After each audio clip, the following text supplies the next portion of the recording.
Academy of debate and ডায়ালগের পক্ষ থেকে আপনাদেরকে স্বাগত জানাচ্ছি।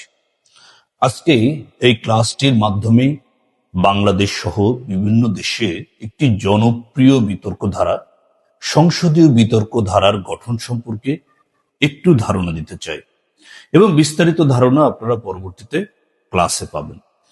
তো সংসদীয় বিতর্ক যে ধারা, সেই ধারাতে যিনি পরিচালনা করে থাকবেন তাকে বলা হবে স্পিকার, এবং যিনি বিচার কার্যকে মূল্যায়ন করবেন তাদেরকে বিচারক বলা হয়ে থাকে, এবং একজন ডেপুটি স্পিকারও থাকতে পারেন। যদি কোনো কারণে স্পিকার মনে করেন তার এই সংসদীয় বিতর্ক ধারাটি পরিচালনা করতে সমস্যা হচ্ছে, তিনি চাইলে ডেপুটি স্পিকারের কাছে দায়িত্বটা হস্তান্তর করতে পারেন এবং ডেপুটি স্পিকার পুরো সংসদটা চালাতে পারেন। তো এই সংসদীয় ধারার বিতর্কে দুটো পর্ব থাকে, একটি হচ্ছে গঠনমূলক পর্ব আর একটি হচ্ছে যুক্তি খণ্ডন পর্ব। গঠনমূলক পর্বে যারা পক্ষে অবস্থান করে তাদেরকে বলা হয়ে থাকে সরকারি দল, যারা বিপক্ষে অবস্থান করে থাকে তাদেরকে বলা হয় বিরোধী দল। সরকারি দলে 3 জন সদস্য থাকেন, প্রধানমন্ত্রী, মন্ত্রী এবং সংসদ সদস্য। বিরোধী দলেও 3 জন সদস্য থাকেন, বিরোধী দলীয় নেতা, উপনেতা, সংসদ সদস্য। যুক্তি খণ্ডন পর্বে সরকারি দলের পক্ষ থেকে যুক্তি খণ্ডন করে থাকেন প্রধানমন্ত্রী, এবং বিরোধী দল থেকে যুক্তি খণ্ডন করে থাকেন বিরোধী দলীয় নেতা।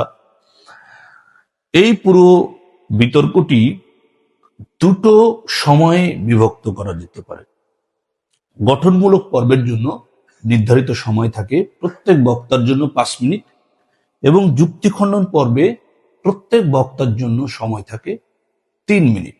এখানে আরো কিছু বিষয়াদি রয়েছে, যে এই 5 মিনিটের মধ্যে একটি সতর্ক সংকেত বাজবে 1 মিনিট পরে, আরেকটি সতর্ক সংকেত বাজবে 4 মিনিট পরে, এবং সর্বশেষ চূড়ান্ত সংকেতটি বাজবে 5 মিনিট পরে।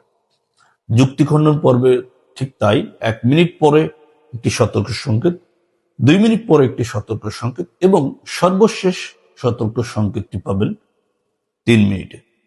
তো এইভাবেই সংসদীয় ধারার যে গঠন শৈলী, সেটি আমি এই ভিডিওর মাধ্যমে প্রকাশ করলাম। এখানে প্রধানমন্ত্রীর কিছু ভূমিকা রয়েছে, মন্ত্রীর কিছু ভূমিকা রয়েছে, সংসদ সদস্যের কিছু ভূমিকা রয়েছে, এবং তাদের ভূমিকাগুলো কি হবে। এছাড়াও মাঝে মাঝে point of order, point of information, point of privilege, সেগুলো উত্থাপনের নিয়ম কি, সে বিষয়গুলো নিয়েও বিস্তারিত থাকবে ক্লাসে।